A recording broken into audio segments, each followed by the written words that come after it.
This is Khan, a true gamer with top-tier skills. Unfortunately, he talks too much, so he gets slapped by monsters before he can use his abilities. Suddenly, he meets a girl named Flona. She comes to find Khan to ask him for a favor. With his love for girls, of course, no guy would refuse.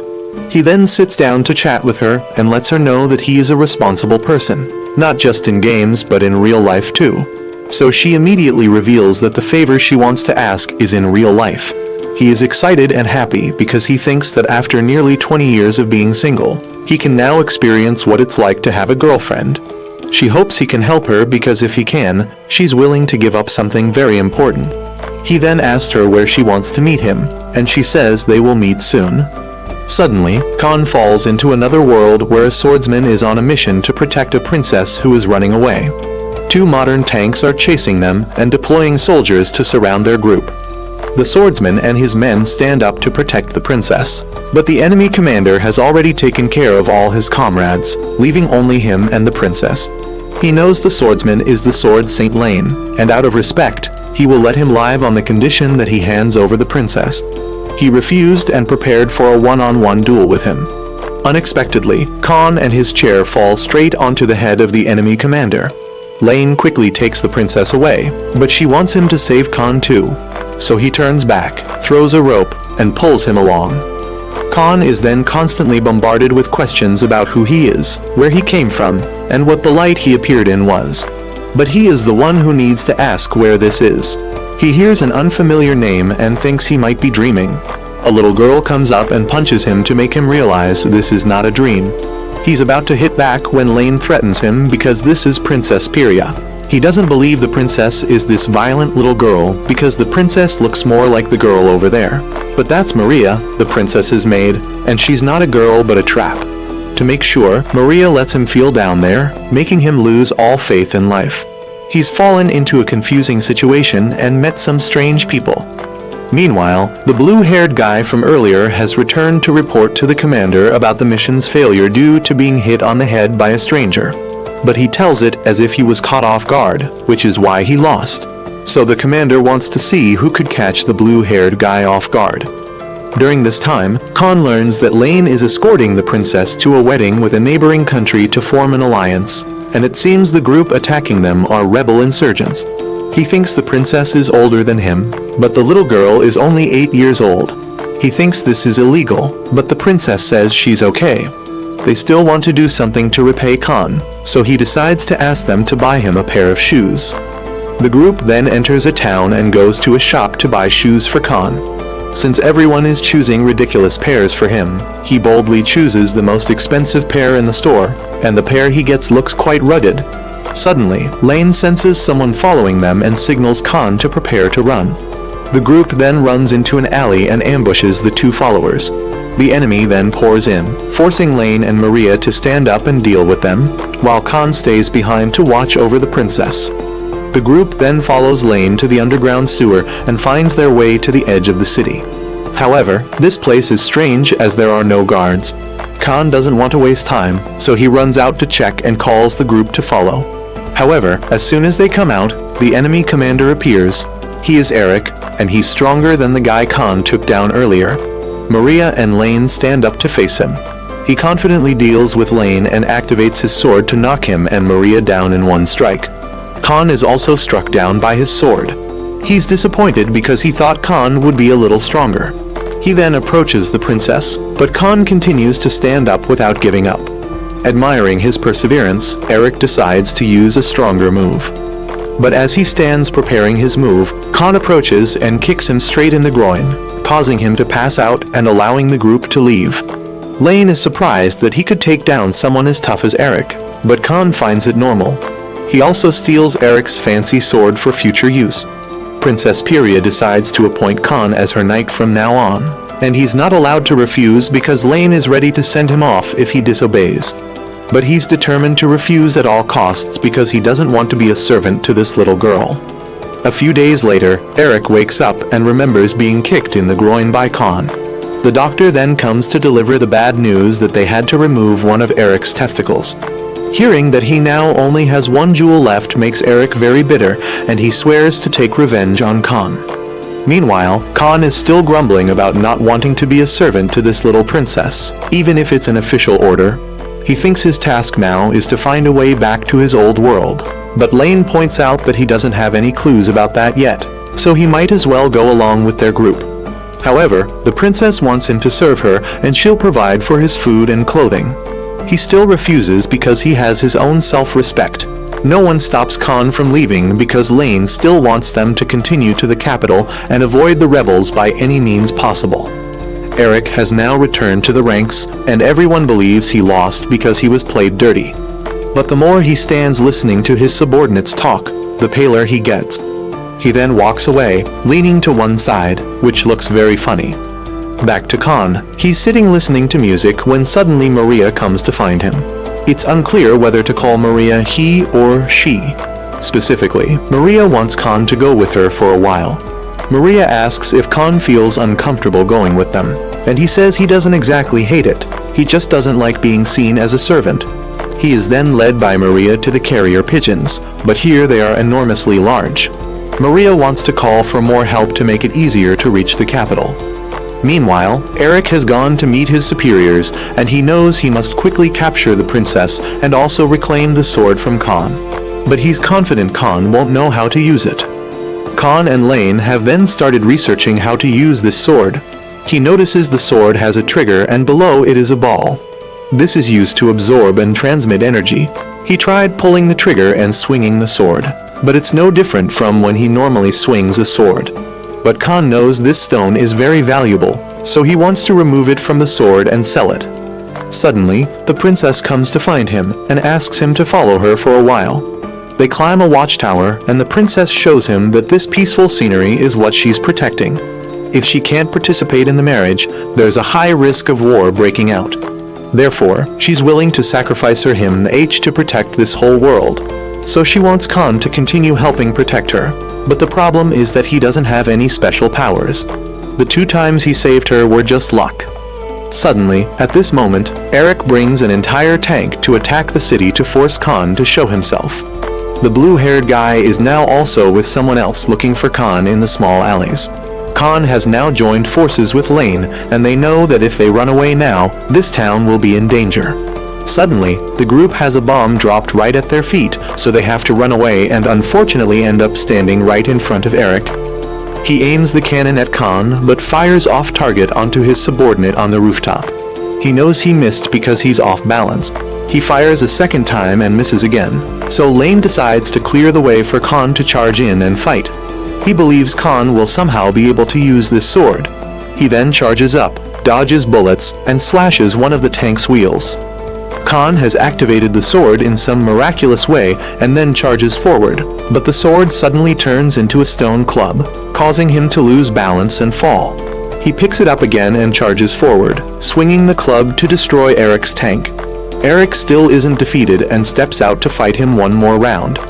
Khan realizes the way he walks is the consequence of his kick last time, so he stands still and lets him lose balance and miss. Khan decides to cure his balance problem by smashing his other side, causing him to be in pain and pass out on the spot. Eric's subordinates once again decide to retreat and promise Khan they'll meet again. After that, the Khan group also left, and he decided to help the princess's group, but in return, they had to find a way to help he return to him. Old world. She agreed and told he that he needed to go to the capital with her, which was not far from where the Khan group was. A girl had been observing and following the group. She sent her flying squirrel or flying mouse to approach Khan. Khan then wondered if he could return when he reached the capital, but that was a matter of luck. However, that place would surely have some clues. The group then encountered the flying squirrel mouse, and both Lane and Maria found it cute and wanted to keep it as a pet. But Khan firmly refused and argued that they shouldn't disrupt the natural order like that. Wild animals should be left in their natural environment to survive and grow stronger in the wild. He came up with a bunch of reasons to prevent them from adopting it and then chased it away. That night, while Khan was sleeping, the creature found its way to his room. In the morning, he was startled and shouted when he found the squirrel mouse had come to him. Although he tried to shout and chase it away, Maria extended her hand to welcome it and decided to keep it at all costs, regardless of whether Khan agreed or not.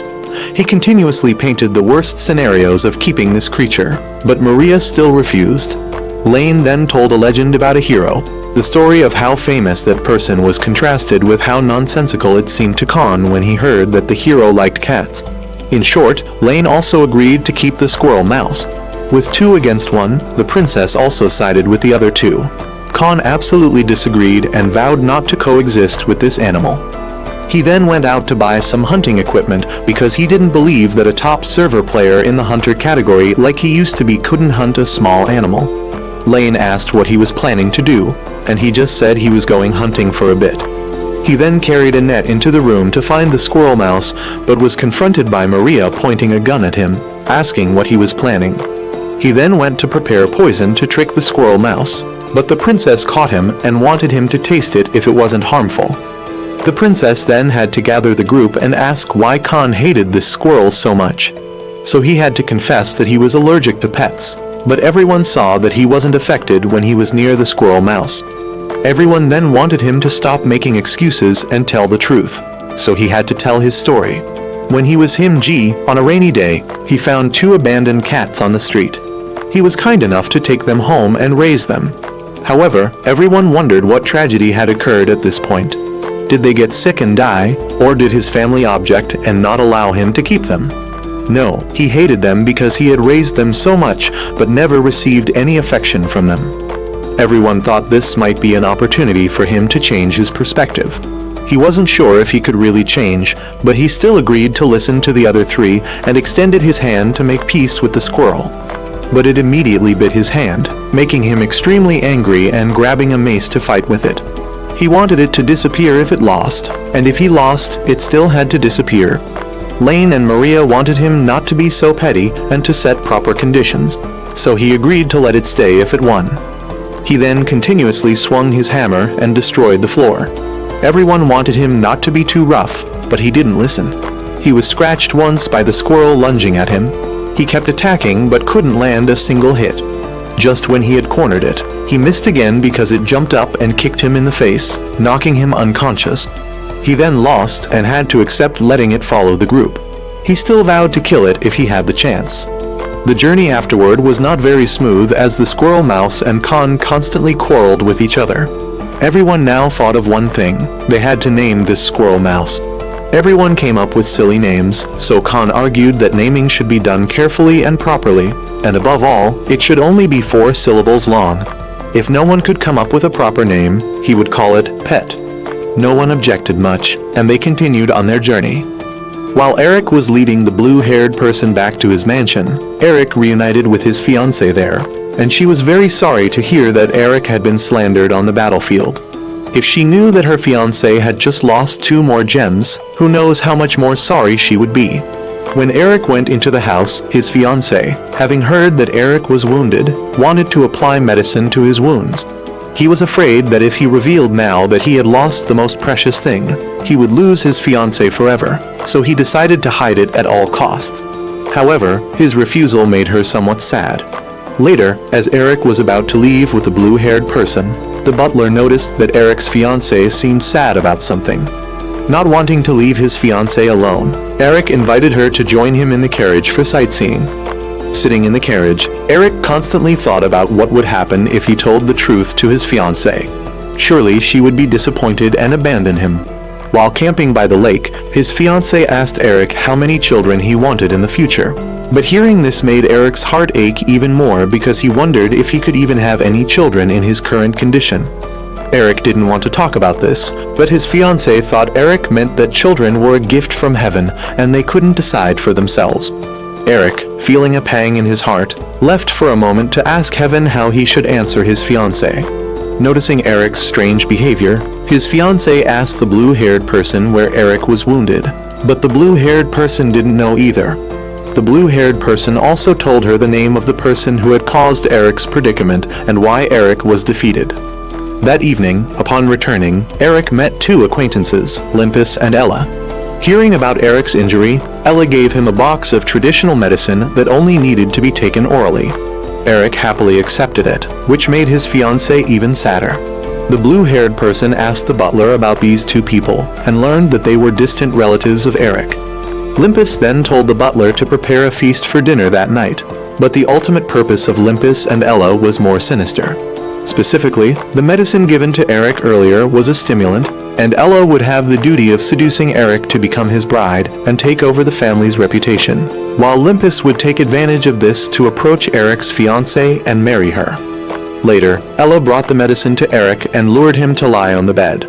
She then wore only her underwear and began to wrap herself around Eric, but Eric pushed her away. However, Limpus rushed in and started making a fuss about this. Eric's fiancée ran away in sadness, while Limpus didn't believe any of Eric's excuses, saying that only if that part was weak would it not be affected by the medicine. Hearing this, Eric felt a pang in his heart and decided to challenge Limpus to prove his innocence. Limpus accepted the challenge and arranged to meet Eric in the forest the next day. Limpus had anticipated this, so when leaving, he told his sister the reason he was confident in challenging Eric was because Eric valued honor while he didn't. The blue-haired person overheard this and reported it to Eric. Eric had also suspected this, but still had to fight to find a way to apologize to his fiancée. The next morning, Eric and the blue-haired person met Limpus and his sister in the forest. The blue-haired person blamed this situation on Limpus's setup, but since he admitted to it anyway, Eric had to accept the deal and fight. Eric then wanted to fight Limpus, but Limpus called out a muscular man to fight in his place. Not only that, but the muscular man also called out more accomplices, and so on until Eric had to fight 7 men. However, Eric was not intimidated and charged forward, knocking each one to the ground with a single blow. But Limpus then summoned a demonic chicken to fight Eric. Eric was gradually losing strength and couldn't hold out much longer, but his fiancée and the butler arrived to cheer him on. Empowered, Eric continued fighting, but suddenly the chicken ran towards his fiancée, causing Eric to awaken some kind of power to rush over, intercept, and slash down the chicken. Eric then approached Limpus to ask if he admitted defeat, and Limpus conceded. But as Eric turned away, Limpus kicked him in the groin.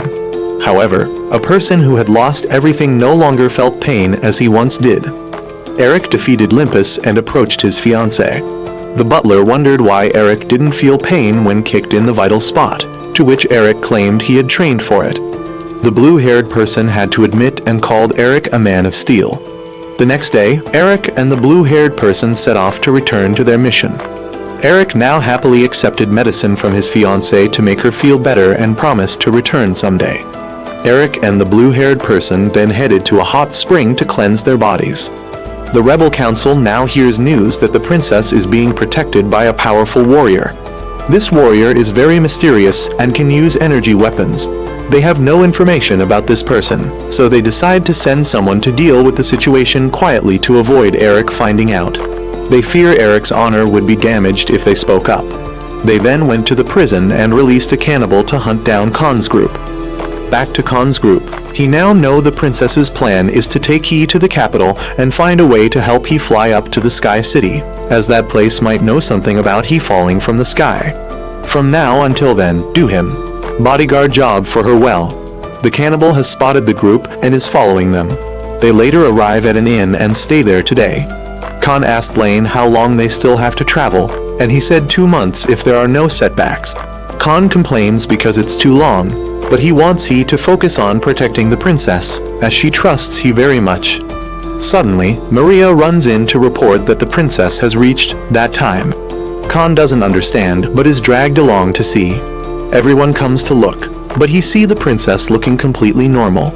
Lane had to pull He outside to prevent He from angering the princess. He wonders about the princess looking completely normal. Then Lane asks if he noticed the tuft of hair on the princess's head. He did notice, but before they could explain in detail, the princess complained of hunger and both quickly ran to the kitchen to find food. Despite Maria taking out all the food in the kitchen, it still wasn't enough. Maria then told the chef that they would rent out the entire place for a day and the inn shouldn't accept any more guests. Maria also asked Lane and Khan to go buy more food. As soon as they left the inn, the cannibal approached. Lane and Khan have now bought food and returned. Lane explains that the princess is in her hyperactive period, and although he has never seen her during this time, he's heard from others that it's terrifying. They need to avoid upsetting her because once the third tuft of hair stands up on her head, everything will be over.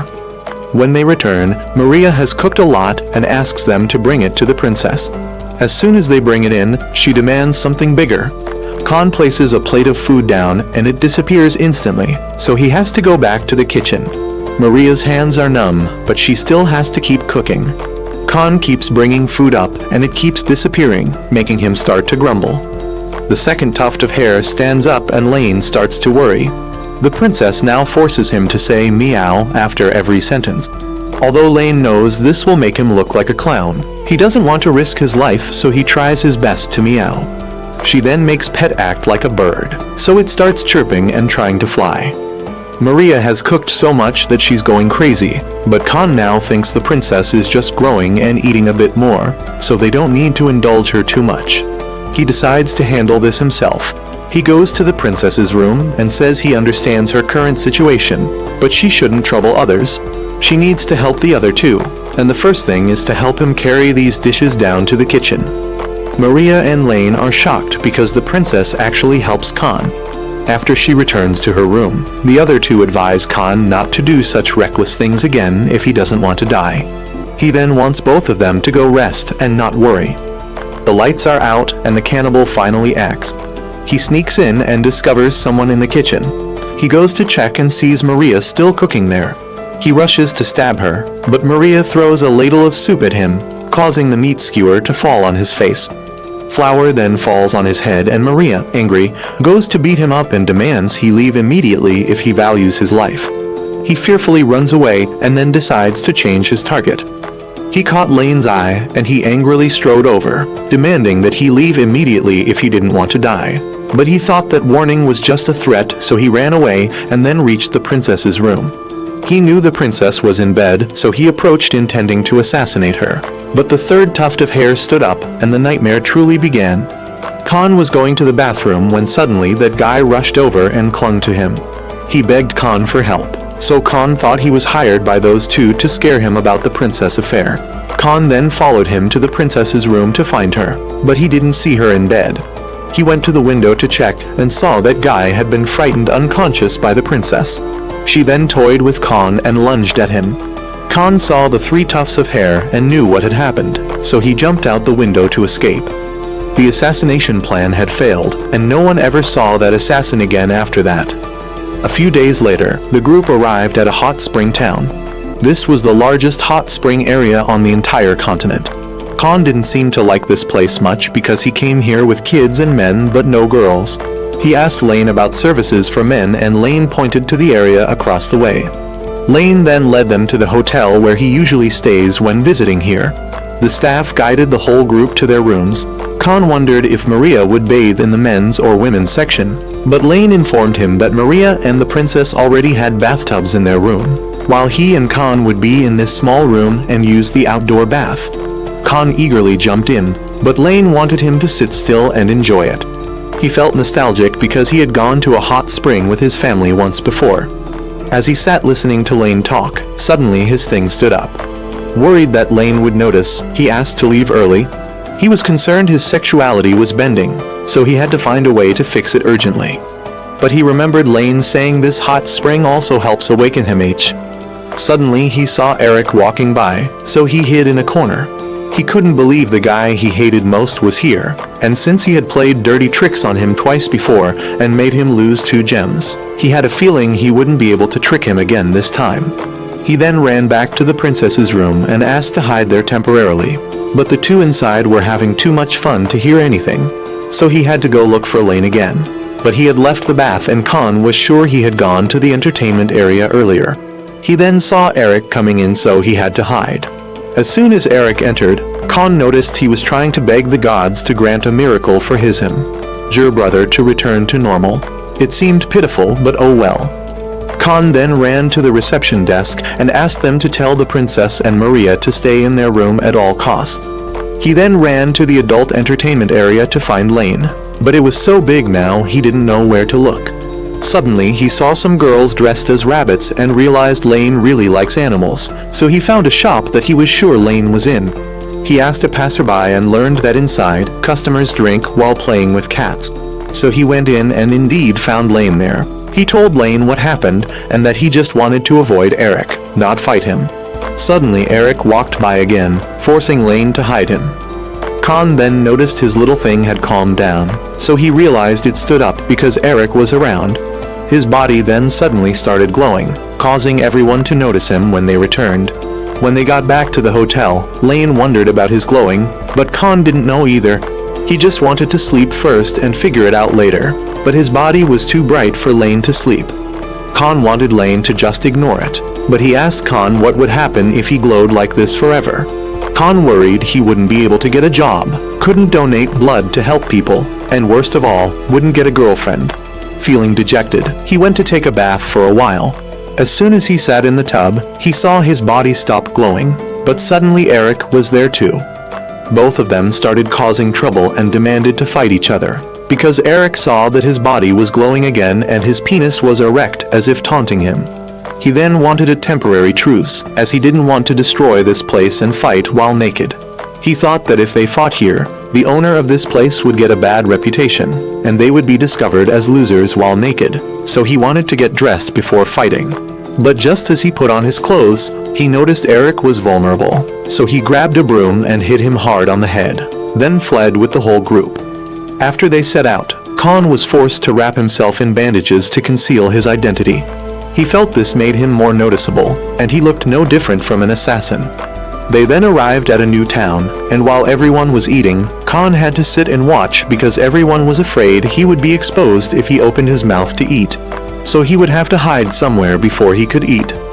When he expressed his request, everyone ignored him, so he started to remove the bandages to eat but was stopped. He was then dragged away by the group, but the villagers blocked them because they wanted to see what was wrong with Khan's body. Everyone said he was severely burned, but they blocked the entrance and pulled off his bandages. He then revealed that he was glowing, so they bowed down and called him a god. The village chief came and said there was once a prophecy that a god would descend to earth and his body would glow, so they considered him to be that god. He confessed that he was a person who fell from the sky and was warmly welcomed by the villagers. He was then fed abundantly and thought that if they told the truth, the villagers might not let them go, so it was better to just go along with it.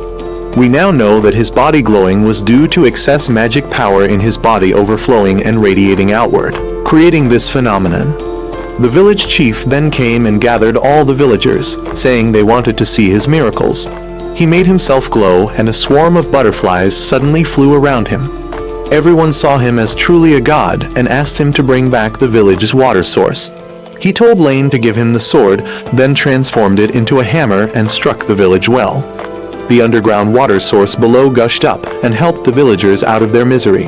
The princess thought he was just lucky and wanted him not to go too far with this, or the consequences would be unpredictable. Lane planned to leave early while they still could, but the village chief asked him what happened in the early days of the world. He started spouting nonsense, so the princess's group had to explain to the villagers for him. They gave the villagers the answers they wanted to hear, and ended up having to stay for another day. The next day, the villagers came again to ask God Khan about knowledge of the world, where it began, and whether the world would come to knowledge.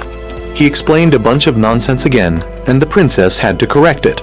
Some people stood up to argue, but were ordered by Khan to bow down, saying that foolish humans dare to argue with a god. In the following days, Khan was given a large shrine by the villagers, countless treasures, and was surrounded by many beautiful maids.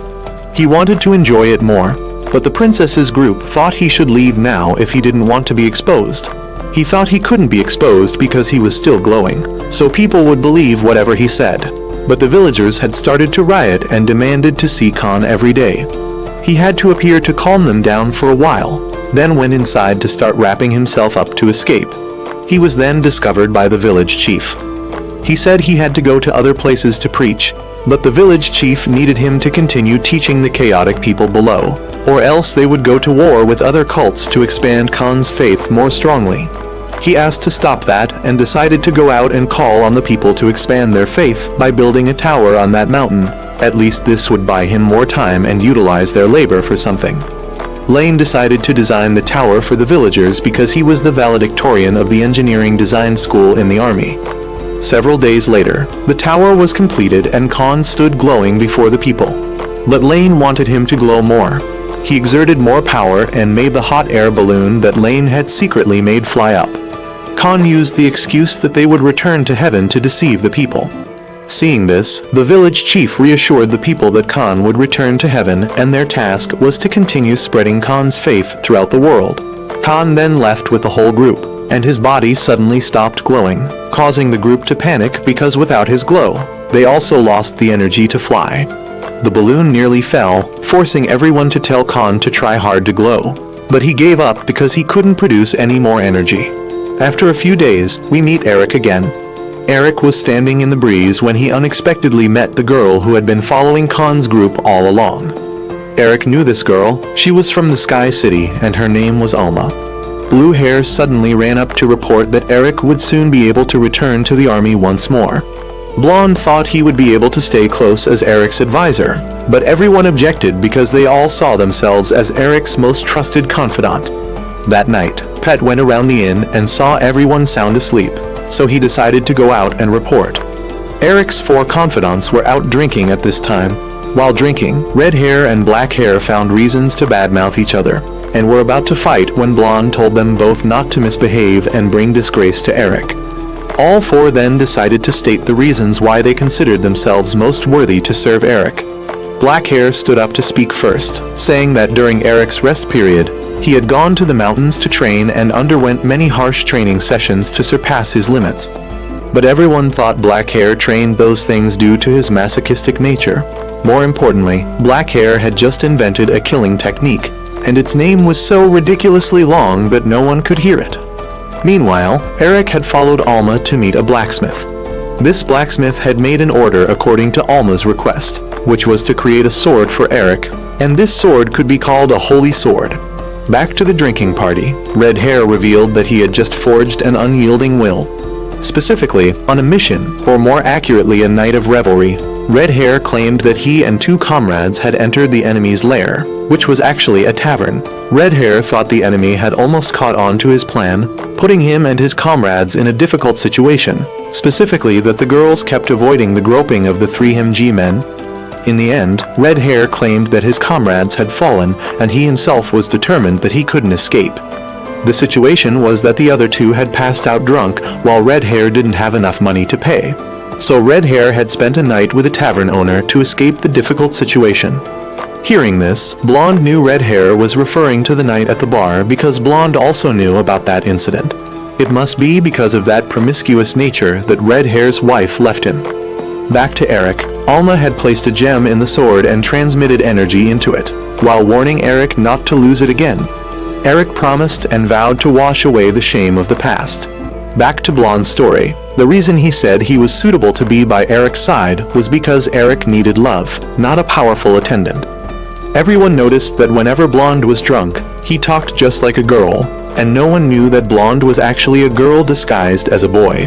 Everyone who heard Blonde's imagination about a morning with Eric punched him to wake him up from his delusion because Eric already had a fiancé, but Blonde didn't care. Red Hair thought that it was because of those who liked to be the third wheel like Blonde that this world was in chaos. Blonde thought Red Hair was blaming him for his wife leaving him, so the 2 started arguing again. Blue Hair wanted Black Hair to intervene, but Black Hair had fallen asleep. Blonde and Red Hair stood up to prepare for a fight. Black Hair now also jumped up, wanting to participate to see who was the strongest to be Eric's attendant. Blue Hair agreed to the fight, but the rules would be set by Blue Hair. After that, all 4 went to the desert to hunt a dragon. It didn't matter who dealt the most damage, as long as someone could deliver the finishing blow, they would win. Black Hair charged forward and unleashed his ultimate killing technique. Red Hair took advantage of the opportunity to circle behind and cut off its tail. Blonde rushed up to slash at its head, and Blue Hair leaped up to break its horns. But it ran away and called for its big brother. This larger dragon was much stronger and defeated all 4 of them. But at that moment, Eric arrived and used his new sword to destroy the dragon in one strike. Eric confessed to everyone that he was wrong to try to confront Khan alone. From now on, Eric wanted everyone's help to defeat Khan. Back to Khan's group, in the following days, they ran out of food and had to catch fish to grill and eat to get by. Khan now began to complain about how comfortable his life was in the old world, and now he had to eat and sleep rough like a homeless person. They told him to hang on because they would reach town tomorrow, but he missed home and everything he had back there. That night, when everyone was asleep, Khan lay reminiscing about his homeland. The next morning, the group reached the next town and everyone noticed Khan was unusually quiet today, and he had been carving something since morning. We later learned that he had tried to make a wooden game controller to comfort himself. When they entered the town, everyone went to take a bath to relax. But when Lane returned to the room, he saw Khan sitting and pressing the piece of wood he had made that morning, while mumbling nonsense about wanting to eat snacks and read manga. Lane told the princess and Maria, but they didn't know what snacks were. From the description, it was supposedly something with many strange diverse flavors and thinly sliced. Not understanding, they went shopping and brought back things for Khan to try. He was now like someone with mental issues, looking at the rectangle on the wall as if it were a TV. Everyone understood he was homesick, so they decided to make something for Khan to eat. Maria came to ask and Khan requested a hamburger. Not knowing exactly what it was, Maria asked him to write down the ingredients. Although it still sounded strange, Maria would try to make it. Although they knew it would cost quite a bit of money, the princess decided to indulge Khan for one day. They went to the market and the princess soon came to call Khan down to try the food. When he came down, Maria had somehow managed to create Coca-Cola and hamburgers for him. The familiar taste delighted him and he asked for more. But when he went into the kitchen to see how Maria made it, he saw the place looked like a laboratory combined with a witch's potion room, and there were monsters flying all around. Too scared, Khan retreated to his room to play imaginary games again. Maria then thought the problem might not be in the taste. But now they thought about the second thing Khan mentioned, which was manga. Based on Lane's description, Maria had something to give Khan. He received it, opened it to look, and then had a nosebleed when he saw it was an adult magazine. He then used a blanket to cover his eyes and continued playing games, causing everyone to be confused about what Khan needed. Lane was too tired of this, so he decided to take Khan out for a trip. Lane then took him to a casino, but what they played was not upstairs but downstairs. Lane led him to an underground arena where he could bet on the fighter he believed would win. Currently, this masked fighter was the candidate for the championship. He then led Khan to the betting ticket booth, but only Lane placed a bet, not allowing Khan to bet. While sitting in the waiting room, Khan kept asking why he couldn't place a bet. Just a few minutes later, the fighters for the next match were called to the arena, and Khan was among them. He was brought to the arena with 3 other muscular men. The candidate for the championship heard that the finalist had arrived, and that person was Khan. He defeated the other 3 by running around making them hit each other, then rushing out to kick the last one standing in the groin. The manager of the championship candidate saw that Khan was not to be underestimated. He then shook hands with Lane to enjoy the most wonderful match together. Khan then went up to the arena and saw the opponent carrying a chainsaw. He complained, but the other side said that since he also had a sword, this was fair, so he had to run for his life because getting hit by the saw would certainly mean death. Lane wanted him to fight like he did with Eric, but he said the two were vastly different. He then found himself cornered and pulled out his mace to knock away the chainsaw, but afterwards he gave up and fled the arena, angering all the spectators. When they returned, Khan said that all 3 of them were trying to use him to make money. He was just homesick and feeling sorry for himself to get a little more attention from them, but they dragged him out to profit. A few days later, the group passed by an abandoned castle and decided to stay there for the night. The next morning, when they set out, Khan kept complaining about back pain from sleeping in that abandoned castle. Suddenly, a cannonball was fired at them, and Lane managed to get the group to dodge it. Eric saw that the shot had missed, but at least it was a good opening move. Eric's troops then charged forward and Lane and Khan stood to stop them. Eric then arrived and dueled with Khan, but the explosion from their weapons clashing caused an explosion that made Khan's entire group fall down a cliff. Lane jumped down after the group and Khan soon regained consciousness. The princess and Lane were safe, and they also discovered that Black Hair had fallen down here with them. On Eric's side, they had captured Maria and brought her back to camp for interrogation. Maria kept acting like an idiot and boy crazy to make Eric's side complacent, buying time for Khan's side to act. Khan's side had tied up black hair, and he wouldn't reveal anything. So the princess went to step on him a few times, but Khan stopped her because this method wouldn't work on a masochist. Maria was now being interrogated, but kept showing her boy crazy and silly nature to prevent Eric's side from forcing any information out of her. Black Hair also decided to keep his mouth shut at all costs. But when Khan started chatting and asking if anyone besides Eric was stronger than him, he said he only lost to Eric while the other three had weaknesses. One was weak to women, one was an alcoholic, and the other was too himgy and naive. So suddenly Khan learned the weaknesses of the other three. He just regretted not being able to trick him into giving information about the canon. Khan then came up with a way to deal with Eric's side, as they might be holding Maria. Eric's patrol team then returned and reported that they had found Black Hair tied up in the forest with a note stuck to his back. Eric read it and knew Khan had arranged to meet once to settle everything. Eric then released Maria as a gesture of goodwill, and Maria noticed that Eric was very similar to herself. Maria looked down and Eric was startled and told her to leave quickly.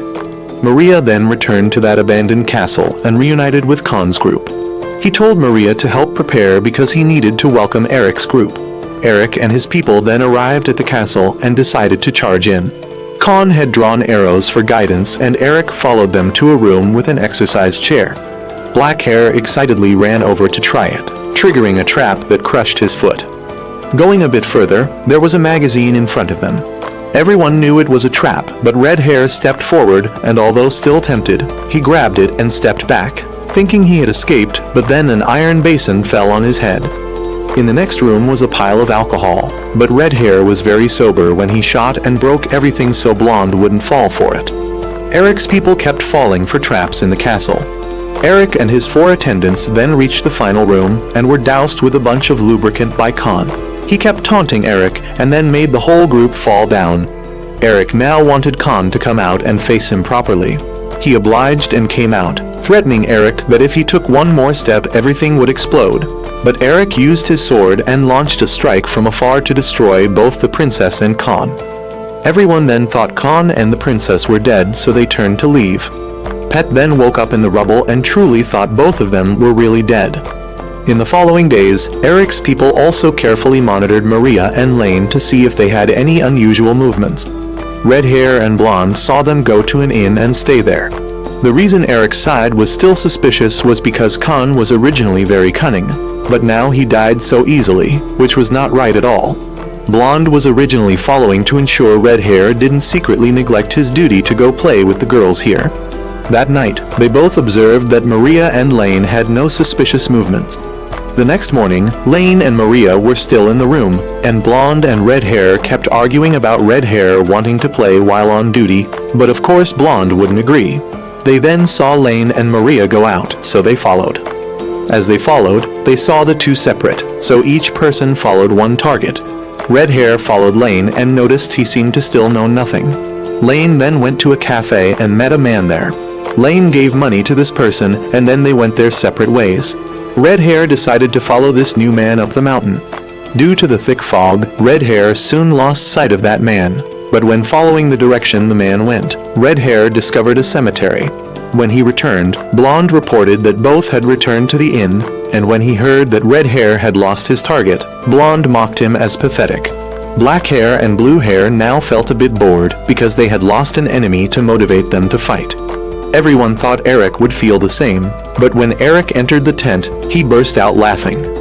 It was the third day Red Hair and Blonde were monitoring Lane and Maria. All day long, Lane and Maria did almost nothing but stay in the inn, making Blonde and Red Hair feel bored.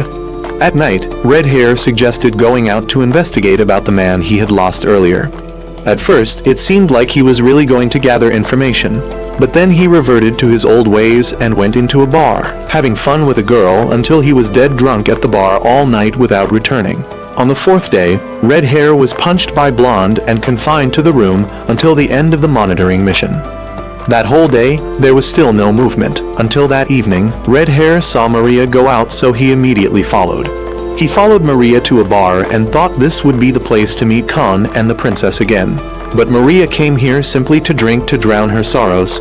Red Hair sitting behind also had to order drinks continuously. Both he and Maria kept drinking until Red Hair was drunk first, But Maria still showed no signs of being drunk. Unable to bear it, Red Hair voluntarily came to sit with Maria and said straightforwardly that he had no intention of fighting, so Maria didn't need to draw her gun. Maria said she had lost and couldn't fulfill an important mission, so now the only way was to drink to forget. Even if they monitored for however long, Maria's side had known from the beginning. However, even if they monitored, it was for nothing because now Maria and Lane could only do what they could. Maria then left and punched Red Hair once as payback for them killing the princess and Khan. The next morning, Red Hair told Blonde to pack up and return because Maria's words seemed true. But then suddenly Red Hair remembered that Maria had known they were monitoring them from the beginning, so he turned to check and found Lane and Maria had left. They both hurriedly went to check, and then Red Hair remembered the cemetery from before, so he dragged Blonde to see. But when they got there, they only saw Lane and Maria holding a funeral for 2 coffins. Therefore, Blonde and Red Hair thought Khan and the princess were really dead, so they decided to end the mission and return. After that day, Maria and Lane had left, and indeed Khan and the princess were still not dead. We then meet a girl named Miranda. She is a cheerful, lively person and a bit hyperactive. She came to complain to her parents that her hair looked a bit bad today, and she was afraid others would see her as ugly. But her parents comforted her, so she decided to visit her grandmother. Although her parents didn't think this was a good idea, she still decided to visit her grandmother. Her mother was about to say something when her father stopped her. When Miranda went out, she was shunned by the villagers, and she seemed unaware of this. Khan was now sitting smugly about his perfect plan to fake his death. The truth was that earlier, they had used the large mirror in that castle to reflect and deceive Eric's group. Moreover, the acting talents of Lane and Maria, along with that fake funeral, were the finishing touch. Having shaken off Eric's group, they could now be confident that they wouldn't be bothered anymore. Khan then suddenly had severe stomach pain, making him not understand what was wrong with him, as he hadn't eaten anything strange and didn't feel the need to go to the bathroom. As for Miranda, she had gone to her grandmother's house and made her grandmother choke on a cake. She took the opportunity to clean the house so her grandmother wouldn't be invaded by bacteria. Her grandmother tried to reach for the glass of water beside her, but was hit by Miranda's broom and fell unconscious. She then went outside and accidentally bumped into Khan's group. Cupid's arrow struck Miranda and gave her a dreamy view of Khan. She thought they were meant for each other, and when she heard that he was having stomach pain, she saw it as a terminal illness and thought this love story was tragic as Khan was about to leave this world. She didn't accept this, so she followed Khan. Khan was now being guided to see a doctor when Miranda followed and started imagining as if she and Khan had had a beautiful love story for a long time and now was the time to part. So she believed a slap would help Khan wake up. She rushed over, punched Khan's face repeatedly, and then ran away believing he would no longer be negative about life. Khan then returned to complain to the group about being beaten. Everyone thought he must have done something to someone to be beaten, but he hadn't done anything at all. So after that, Maria had to go with him to the doctor, and Miranda immediately identified Maria as her love rival. Moreover, she saw Khan as a cunning man who deceived her feelings, so she wielded a great sword and rushed to attack Khan. He luckily dodged, but she fell, so he reached out to catch her. But she then saw Maria's wardrobe malfunction, so she called Khan a scoundrel and ran away. He then got to see the doctor and learned he only had mild food poisoning. He then left and was questioned by Maria about the girl from earlier, but he really knew nothing. On the way back, Miranda once again thought she had been hasty in attacking Khan and saw his promiscuity as a way for her to give up on him and find new happiness. So she once again came to attack Khan. She wanted Khan to express himself to her, but he didn't even understand what she was referring to. She then turned her back to wait for him to express himself, but he ran away. She threw a knife into his shoe sole to prevent him from escaping and declared a challenge to him. They then went to a grass field to duel under the witness of Lane's group. Miranda then opened first and rushed forward. While fighting, she claimed that she and Khan had known each other before and even had a beautiful love story, and now she was ready to restart that love story. The princess, hearing this again, began to suspect Khan, although he tried to explain that he didn't know this girl at all.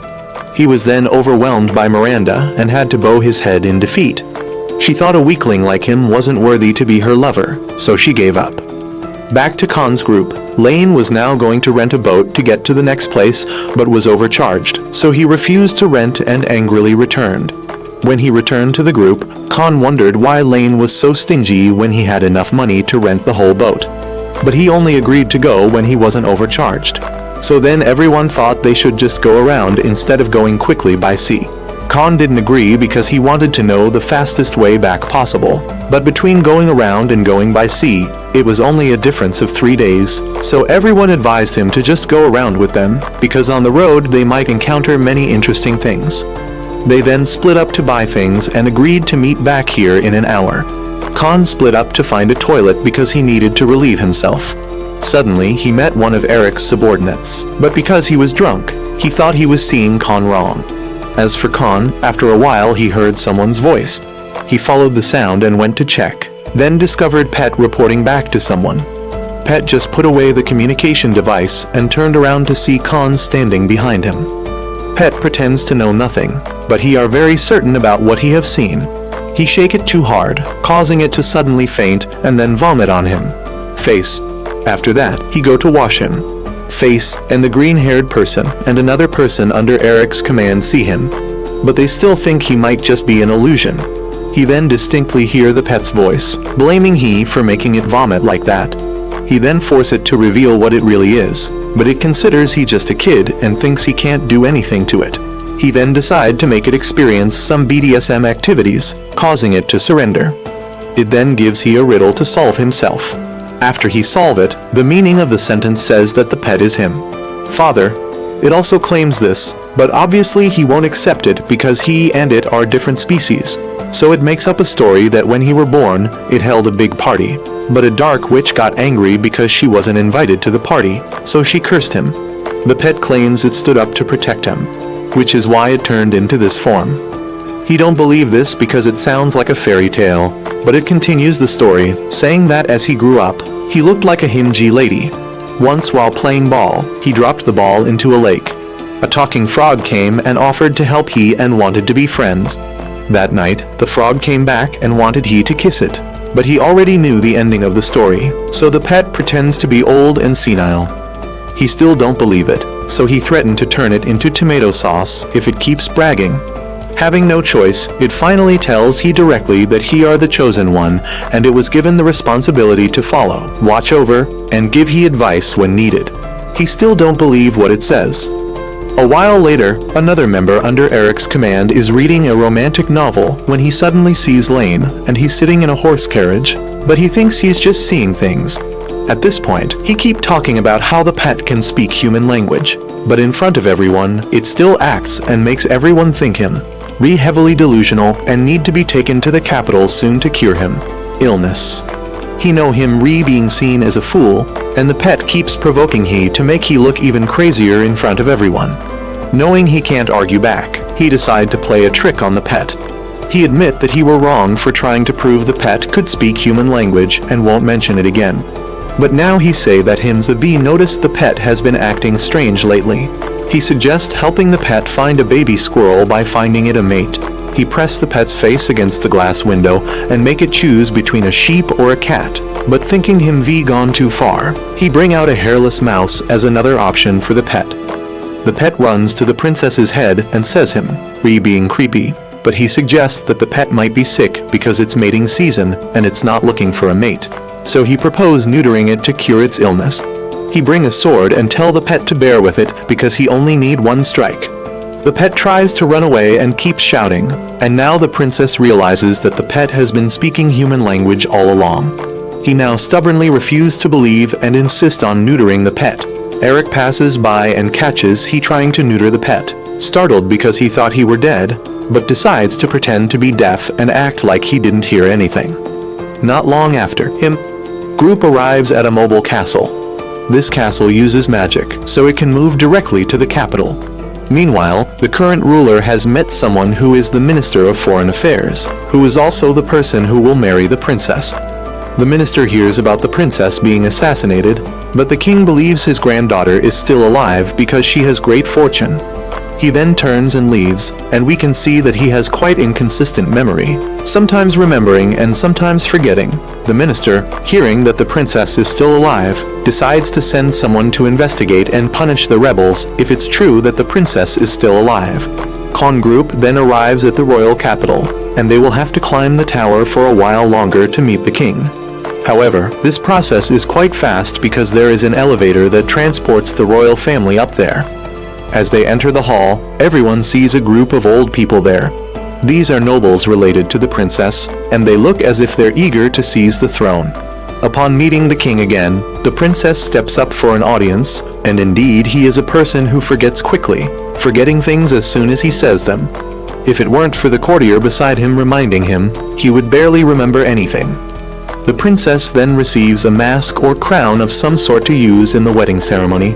As for him, he must go to see the astrologer in the west to find the way back to the Sky City. He then hear the king talking about he having some kind of destiny, but before he can explain clearly, he leaves due to soiling his pants. He then retreat with the princess's group, and the princess now has to go to her fiancé house. Therefore, he will have to find him, own way to the western tower. Unfortunately, there are dozens of towers in the west, so he have to borrow a map to go by himself. He say that if he find a way, he'll leave immediately without saying goodbye to them, but they are prepared for this as they can no longer rely on him. He then try to find him, way on him, own and indeed get lost. He luckily meet the pet again, and it informs he that this is the dark area where criminals do business, so it came down here to close some deals. He admit that he have treated it poorly many times and ask for its help to find a way out of here. He then follow the pet's instructions, moving from one place to another. While walking in a small tunnel, he discover a rebel organization, so the pet takes out masks for both of he to wear to avoid being recognized. However, he are soon discovered by the leader of these rebels. The leader tells he about his goals and sees he knowledge of the reason as an excuse to eliminate him. He run away and encounter another group of rebels, but these are animal lovers. The leader also discovers him, tells he about their ideals, and sees it as a reason to eliminate him. He run again and meet another rebel organization, but this one is for transgender people. He again hear their ideals and then are chased. He managed to run outside, where the leaders of the three factions have gathered and decided to fight each other for the right to rule the kingdom autonomously. He take the opportunity to escape, and more leaders of rebel organizations come out to fight each other. He and the pet finally reach the astrologer's tower. When he arrive, he meet the astrologer, but he doesn't know how to get to the Sky City. Suddenly, a voice rings out telling he to go to the princess's fiancé house, where he will find a way to get to the Sky City. He don't like this roundabout way, so he run there, but the figure has disappeared, and above is indeed the Sky City. The next morning, he returned to find the princess, and she thinks him come to say goodbye. But he say he want to continue going with the group. Lane and Maria return at this time, and another person is sent to support the group on their upcoming journey. The three characters gathered here all seem familiar. Well, the viewers recognize them, but the characters in the movie don't. The group then follows the mustached man to the minister's airship to go to his territory. The rebel organizations, hearing that the princess is still alive, know they must carry out their plan soon and attack the country from many sides and in many areas, as they have now fully prepared for the plan. Eric, now knowing that he are still alive, calls for people to come to the capital to settle the score for the previous deception. He are now sitting in a corner, pondering. He realized that once they reach their destination, their journey will end, and they will have no reason to stay together anymore. But he still worry about the princess because it seems she doesn't like this marriage. However, Lane doesn't care because their job is to escort the princess to a safe place. He wonder where the princess is, and Lane tells he that she is learning wedding etiquette from Maria. Meanwhile, the green-haired person has infiltrated the palace because earlier, Eric was suspended and not allowed to march here. Although Eric was suspended, the green-haired person doesn't want to sit idle. He wants to deal with the princess himself before the superiors act. At this time, the princess was constantly hearing Maria praise the minister, which was quite annoying because she felt everyone was behaving the same way. Meanwhile, Green Hair had found Khan's room and began to see him doing things that looked like a fool, specifically jumping on the mattress wearing only shorts, then sitting with his butt facing the window and watering the dragon circle below. He had rushed in to stop these actions but still remembered to wear a mask to hide his identity. Khan had asked about the princess's future husband, but Green Hair had never met that person before, so he didn't know. Khan really wanted to intervene in this marriage. He then realized the Him-Ji man in front of him was quite familiar, but he was shot down by Green Hair with a bullet. Green Hair then left, while the minister heard news that there was an intruder on the ship. The minister knew the intruder was someone from Eric's side, and was certain they came up here to assassinate the princess, so he decided to ignore it. Green Hair then passed by and saw Lane playing with an imaginary cat, so he ran in. Lane now also asked Green Hair about how the minister usually treats servants, because he was starting to worry about this marriage of the princess. But just as Lane thought Green Hair looked familiar, his fate was the same as Khan's when he took a bullet. Green Hair then walked past Maria and called her to stop and talk. Maria started saying a bunch of things that Green Hair couldn't understand, and when Maria thought this mask looked familiar, she immediately took a bullet too. Pet couldn't escape that fate either. When stepping into the princess's place, she recognized Green Hair, and he also immediately informed her that her bodyguards had all been dealt with by him. Green Hair saw that the princess was so noble that she was willing to sacrifice herself to save the world, but she felt uncomfortable and threatened to deal with him. Khan had now regained consciousness. He luckily survived thanks to the pile of magazines hidden in his shirt. Running to Lane's room, he was still alive thanks to the coin in his body. Both ran out and met Maria, who was only shot in the mouth pad, while Pet was hit with a few medals. All four then ran to find the princess and saw her unconscious on the bed, but it turned out the princess was just sleeping.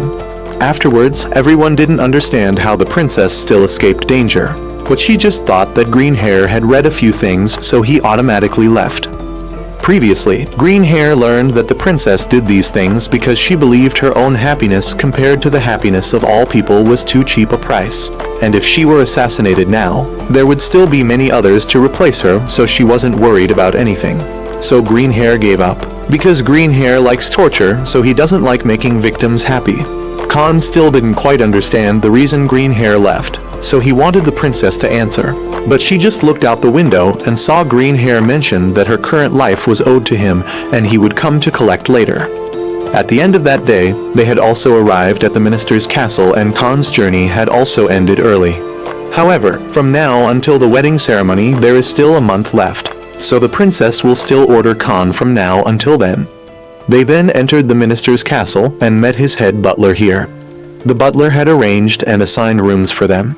Khan had asked where the minister was because he had something to ask him, but the butler informed that the families of both sides were not allowed to meet until they had finished learning all the rituals. Khan had asked about how to get to the Sky City and learned that there was a place in this area researching how to get there, but this information was top secret that the butler was not allowed to disclose. But without him saying it, Pet had already bought the information and knew the location of that place. Pet then led him to the research institute here, and he needed a permit to enter. But he didn't go in, he crawled in. He then met a receptionist, and she asked what he needed. He said he was a warrior and wanted to go to heaven. Then the girl immediately sounded an alarm and had him arrested. He was then thrown into a room and met someone who could give him the solution, as long as he could prove he was a magic warrior. He took out his sword and began to transform it, so the wall in front of him opened up. In front of him was a kid who was actually the owner of this place. He didn't believe this was the person in charge, so he shouted for the real person to show themselves. But after hearing the theory from this kid, he began to suspect this might actually be the person in charge. However, to get information, he had to exchange it by becoming an experimental subject for the kid. The kid then placed some pieces on Khan's body and started bringing in two girls. The kid wanted to see if warriors like Khan had the same reactions as normal people, which indeed he did. He was then taken to experiment 2 at the swimming pool. He was lowered into the pool and the two girls came again, tied his hands to a rock and pushed him to drown. When realizing that he could drown like normal people, Khan went back on his word and demanded information from the kid in return. The kid allowed Khan to ask 2 questions, and he asked how to get to heaven, but the kid couldn't answer. He asked about the spaceship outside, but that wasn't powerful enough to reach the Sky City. After 2 questions without getting any useful information, Khan was very frustrated. As for the princess, she didn't know when Khan would find the answer, but feared it would take quite a long time for him to return. Khan continued to be an experimental subject. After a series of grueling experiments, he was allowed to ask 4 more questions. He asked about information on the Sky City and learned that the place seemed to operate and fly thanks to magic, so it must have been created by humans, not gods. However, each place had a different record of that city, so nothing was certain. He then asked a few other random questions, but was again tricked by the kid researcher, so he couldn't ask anything useful. He then had to continue doing experiments to test his information and imagination. All showed that he was just an ordinary person with nothing too special. But he was allowed to ask 2 more questions, and he wanted to know what national secret about the Sky City. It was known that someone had once made a passage from the ground to the Sky City. However, that passage had been hidden, and currently no one knew its location. Khan asked if he knew him, but he didn't, so Khan decided to leave because he had nothing left to ask. But the kid rushed over and started using the cute eyes of a little brother to beg Khan to stay. He hesitated for a while, only to be tied up by the kid's people.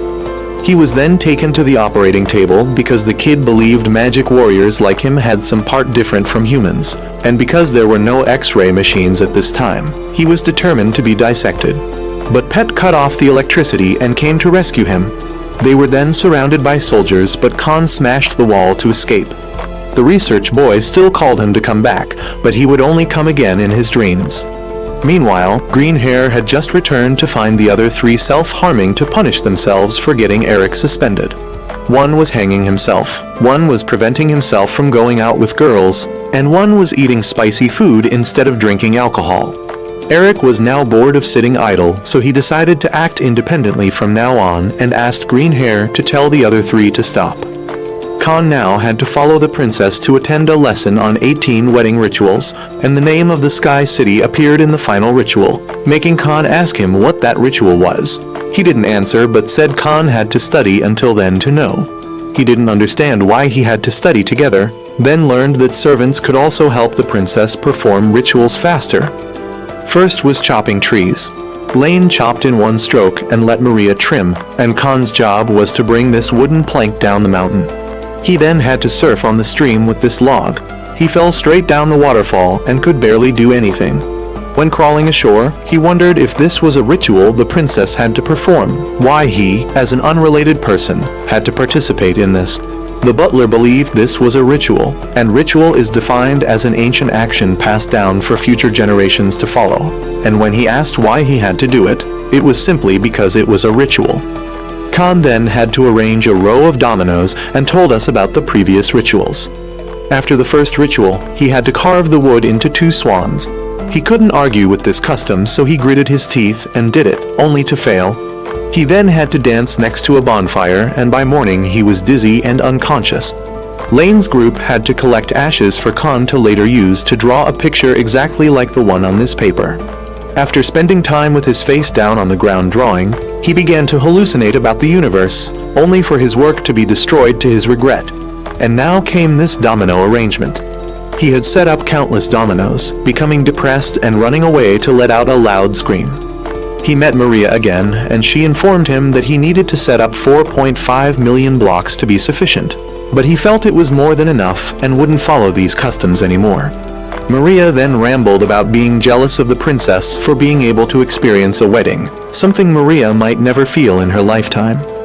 From afar, Eric's group had begun observing Khan and didn't know if he was aware they were watching him yet.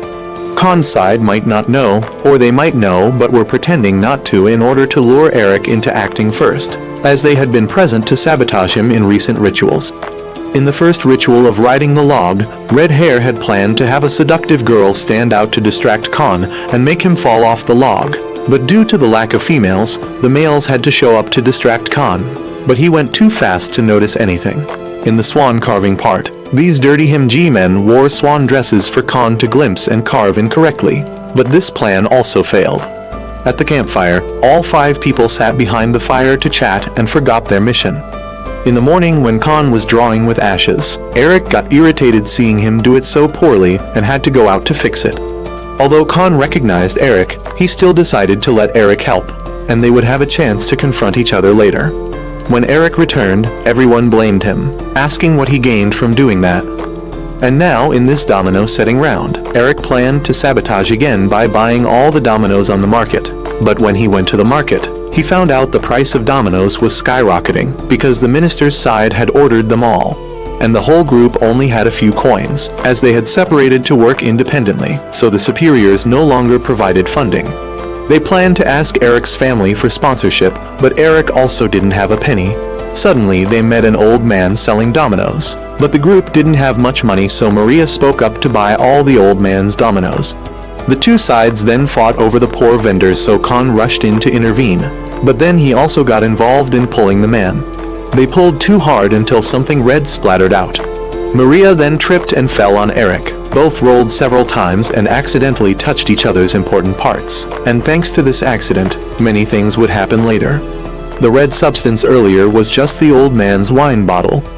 Not long after, the 14th ritual of the princess dropping eye drops from above was also completed. But as soon as there was time to take a break, the princess's first hair strand stood up. Khan panicked, but Lane covered his mouth to prevent him from saying nonsense. They then invited each other to go sing karaoke, and Khan didn't think this world was modern enough to have this stuff. But he was mistaken when what was in front of him wasn't a TV, but a dwarf sitting inside playing instruments. The princess started to feel uncomfortable and was about to grow a second strand when Maria had to hurriedly order food and ask what the princess liked. Maria could no longer maintain her feminine voice and growled, pressuring the waiter to bring the dishes up quickly. But after finishing the first round, the princess still opened the menu again, making Maria rush to order more. The food was then brought and Khan wanted the princess to stand up and sing, but Maria grabbed it and Lane informed that the princess shouldn't be allowed to sing in this condition. Because previously when this incident happened, the princess had made dozens of people sit and listen to her sing for dozens of hours straight, and despite continuously stumbling while singing, the princess showed no signs of stopping. After that incident, 17 people were unconscious and 64 people had to be hospitalized for emergency treatment. The auditorium collapsed and took 2 months to rebuild. Afterwards, when Maria started singing the first song, Khan realized this wasn't like a karaoke bar used for stress relief at all. The princess then turned off the music because it wasn't good, so Maria had to change to another song. Maria sang a song about her dual gender, and Khan understood that they would have to sing about their shame and accept the pressure put on them. Khan then understood and accepted to sit and listen. Eric's group heard the noise and intended to go knock on the door to rectify the situation, but everyone stopped them because they came here for entertainment, not to bother and cause trouble with others. Back to Khan, Maria had finished singing and he used the excuse of not knowing the local writing to avoid singing. So Lane had to sing. He drank a bottle of alcohol to release the pressure and ran up to sing about cats. But Khan couldn't consider himself safe because Maria signaled him to take the tambourine to use. He added accompaniment, and then suddenly after Lane finished singing, the princess discovered the scoring mechanism of karaoke. So she forced Pet to sing for a higher score than Lane's, or else she would throw it in the soup pot. As soon as she finished speaking, Maria had to call the receptionist to bring a pot of soup. The pressure increased, making Khan want to do something to help Pet. But if he let noise in, the score would be lowered, so now the only way was to pray for Pet to escape danger. But when singing, everyone noticed that Pet sang quite well, except it often made the mistake of getting too absorbed and reading out colloquial words that weren't in the lyrics, which would be counted as wrong lyrics. And then at the end, Pet had just thought it had sung very well when Khan and others all sympathized with Pet. The princess then requested to calculate the score, and it had to be at least 80 for Pet to live. When it reached 70, the score stopped, forcing Lane to throw a piece of meat into the 80 slot and trick the princess that the light had turned red at 80 so Pet had enough points. The princess couldn't see clearly, so Khan had to run over to cover it. The piece of meat was about to fall, so Maria had to shoot and break the TV to save Pet.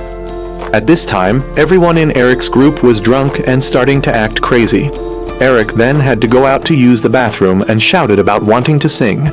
Khan passed by and heard, but ignored it. Back with the group, Eric decided to take over to sing, but everyone kept snatching the remote control back and forth and started acting even crazier.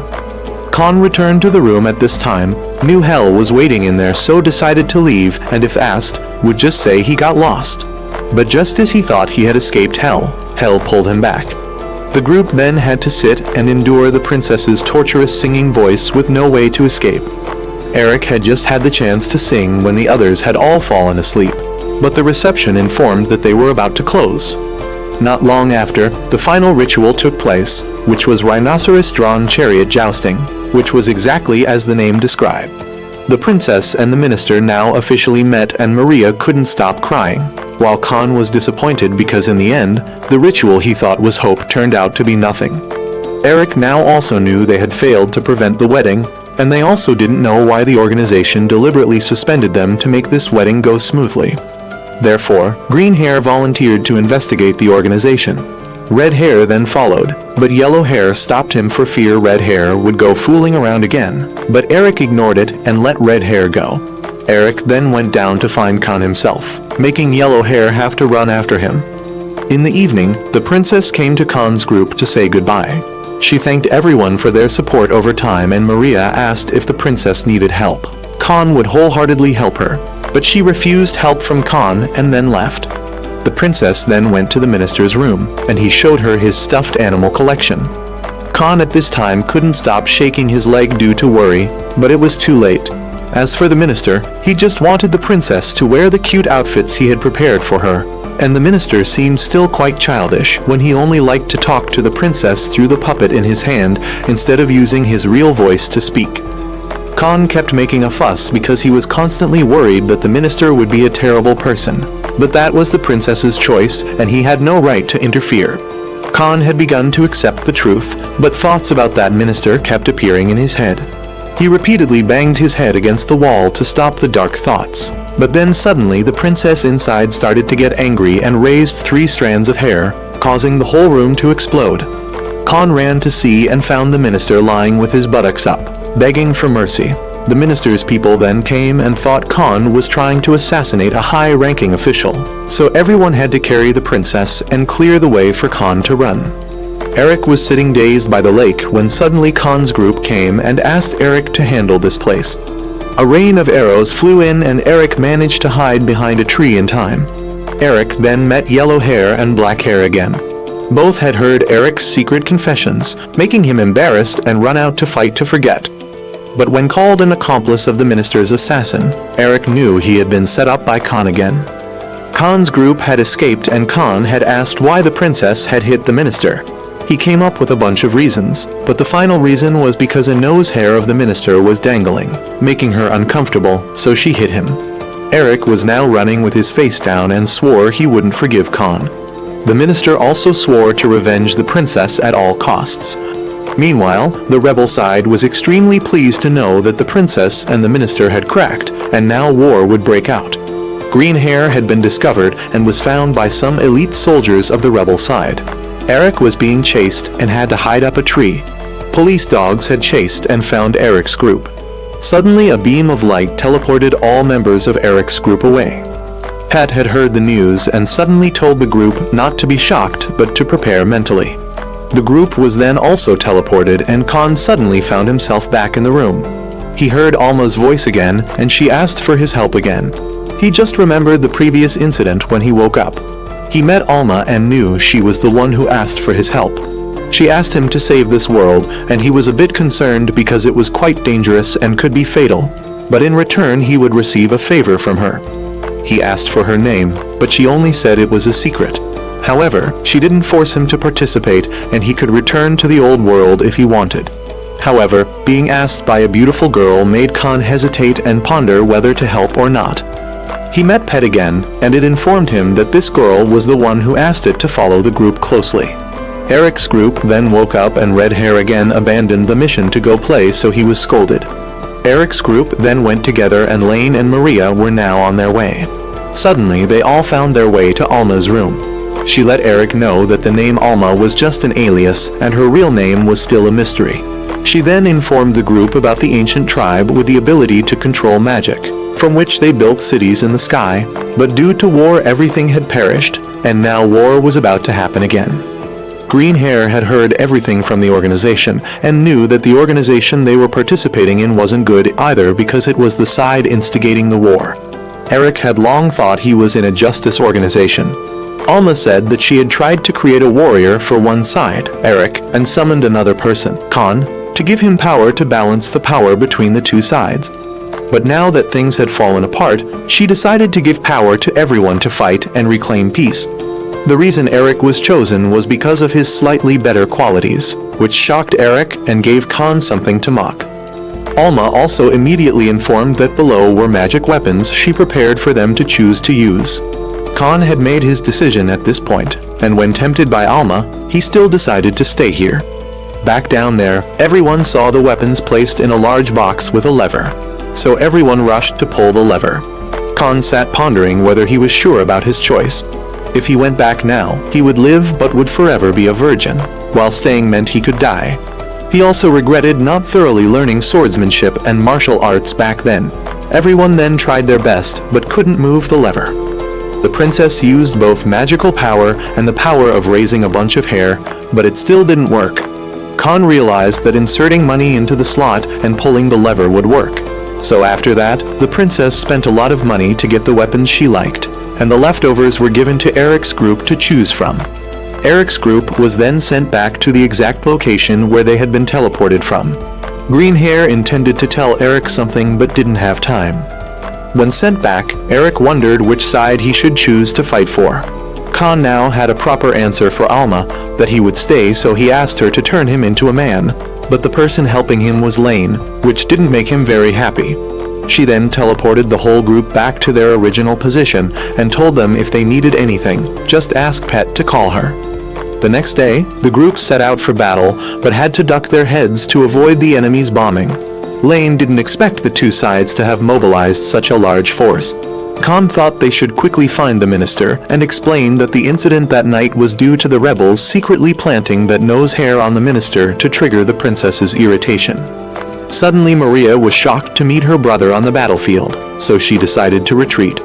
Maria had lost her fighting spirit, so now the princess would stand up to stop her country's people. But as soon as she stepped out to stop them, the princess's brother also appeared and said she shouldn't obstruct because this war was inevitable. The princess also lost her spirit, forcing the group to retreat again. Lane now proposed a plan to deal with the mastermind who started this, but as soon as they entered the battle, they were surrounded and Lane met his big brother, so they had to retreat again. Khan saw that everyone had lost their spirit, so he started shouting. Everyone now began to say regretful words as if they were about to die, so Khan wanted them to be quiet and not say anything. Not to be pessimistic here, because the slower they were, the sooner the rebel side's plan would succeed.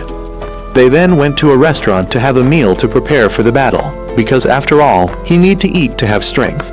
They then decided they must stop the war and a little girl, when hearing Khan say that, made him promise that he must stop it.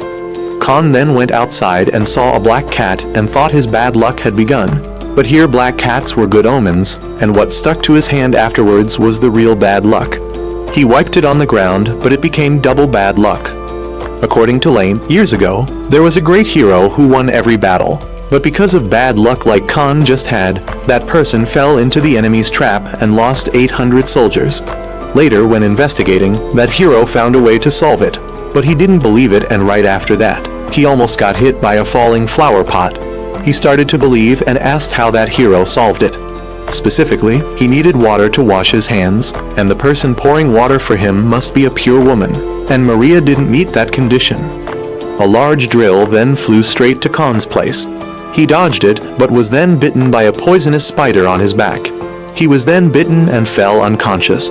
Meanwhile, Eric had called the organization, and when he received an answer to stand by from them, Eric had lost faith in the organization and decided to leave this side. Suddenly Green Hair returned wounded. He had just been defeated by the organization's new generation robots. Although he had destroyed a few, he was also seriously injured and now was about to die. But suddenly Red Hair returned and cast a recovery spell to heal him completely. Everyone asked where Red Hair had been until now, and he lied that he went drinking, But Yellow Hair knew he had just gone to negotiate child support with his ex-wife, because his ex-wife was Yellow Hair's schoolmate, so she knew. Red Hair wondered how Yellow Hair knew his wife, while his wife studied at a girls' school. Yellow Hair now confessed that she was a girl, but everyone already knew. It's just that Yellow Hair tried to hide it, so they didn't have the heart to expose her. Only Eric didn't know this before and was shocked because he had been deceiving his fiancée by getting close to another girl. Khan now woke up after being detoxified by Alma, but his bad luck was still there, so he had to participate in the ritual that everyone had prepared for him. Specifically, he would be dropped into this giant water barrel by the princess. After that, Lane lights a fire and Khan will have to push the jar over and extinguish the fire, but Alma sees that time is running out, so she shoots to break the jar to help Khan, who doesn't know about this and just thinks he did it himself. Khan then asks Alma why she doesn't control the flying city while the wolf participates in the battle, but she is helpless because the technology here is too poor to control the entire city. Khan gives her headphones and a phone so she can combine it with the holy weapon. Who knows if it will be useful? The king's army and the minister's forces have now met and are preparing to engage in battle, while Khan's group is running frantically to intervene, but Khan is a bit exhausted and can't run anymore. Suddenly, the group is blocked by artificial warriors from the rebel organization. The commander of this group shows up and Khan doesn't understand why the other side looks like zombies. He recounts how his organization knows these are emotionless and cold-blooded warriors, but Khan doesn't pay much attention and only asks why he keeps chuckling before speaking. But he continues to chuckle and then orders the soldiers to be serious again. Khan and the whole group also get serious to prepare for battle. Lane charges forward while Maria and the princess fire from behind. The level of destruction from all three makes Khan feel like he doesn't need to join the battle and tire himself out. But after a while of fighting, Khan realizes that the enemy doesn't want to destroy the whole group. Just hold them back until the real war breaks out. But the enemy is still blocking in large numbers, and soon after calls for reinforcements. Khan's group is pushed back, but at this moment Eric's group comes to support. The group has decided to split from the organization and will operate independently. They successfully coordinate and eliminate all the artificial warriors and the commander. Eric then meets Khan and both sides will continue to stand on the same battle line until the war ends. Khan accepts and repeatedly guesses Eric's words, making Eric a bit frustrated. They then get in the car and head straight to the battlefield. On the battlefield at this time, the soldiers of both sides have begun to charge and fight. But suddenly Khan stands up to announce and request that the battle stop because he and those here are all warriors chosen by the ancient tribe. No one believes it, so the princess shoots down some tanks to demonstrate. But the minister is not convinced enough, so Khan tells Alma to act. Alma then controls the entire city in the sky to fly over the heads of the soldiers of both sides. Everyone now believes Khan's group are people of the ancient tribe and are gods, so they turn and run away because they know fighting against gods will result in death. The minister, left alone by the soldiers, is extremely frustrated. The king's forces also intend to surge forward, but they also turn back and run away. The initial plan is done, and now Eric's side plans to kidnap the king and minister and force both to sign a peace treaty. The rebel organization now hears that the battle has failed and Eric has betrayed, but they are not daunted because now they activate the organization's secret weapon, which is to summon the final boss of the movie. It's a demon, but only the top part because the bottom part is a soft, plush monster, but very huge. Khan calls Alma for help, but she is also helpless in this case. Khan thinks that doing anything now is useless because they are no different from lice compared to that monster. But Eric and everyone still charge forward, so Khan tells them to aim at its feet. The 5 superheroes on the other side and the princess's group then charge forward and shout their moves loudly. To do what?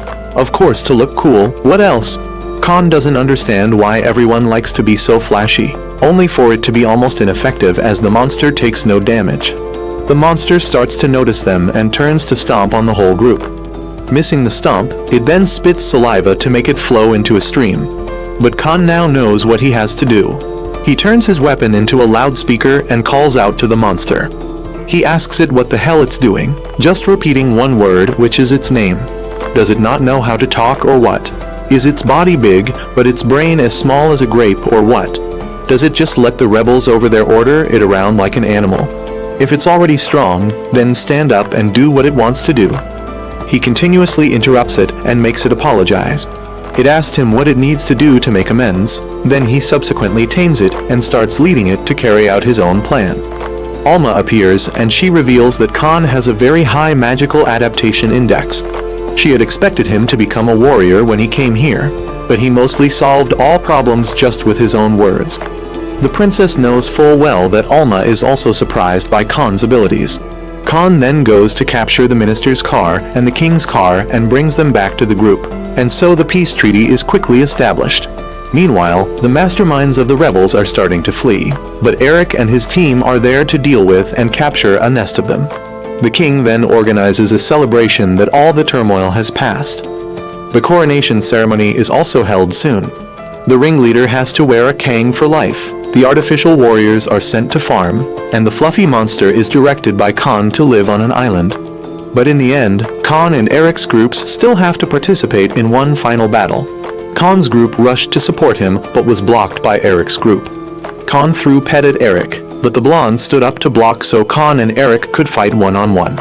But Eric's technique is still superior, and now Eric is confident he can avenge his 2 children. But Maria stops it because Maria knows about Eric losing his 2 children below. Everyone is shocked to hear the truth now, but Maria has decided to completely abandon her old gender by giving her 2 children to Eric. Eric thinks transplantation is impossible, but Alma says she can do it. Everyone wonders why Alma researched it, but they probably will never understand the reason. Alma then transfers the 2 gems from Maria to Eric. Maria is now much more comfortable while Eric can now marry his fiancée. Khan sees that both sides no longer need to fight, but Eric wants Khan to appreciate the life Maria saved. He also thinks he's no longer a virgin because he's about to eat Alma. She told him to let go at this moment because she would come to his private room later, but as soon as he let go, she immediately thought about breaking the promise. Khan now knows he will return, so he says goodbye to everyone. Alma sent him back, but the princess wants him to come back so they can finish saying goodbye. He is brought back again, and the princess comes to punch him for daring to leave like that. He tells the princess not to worry because he will meet her again when she is 18 years old, so he gets another slap. But he still goes and tells her to try to become a good princess, and for Lane and Maria along with Pet to try to protect the princess well, and for Eric's group to protect this world in his place.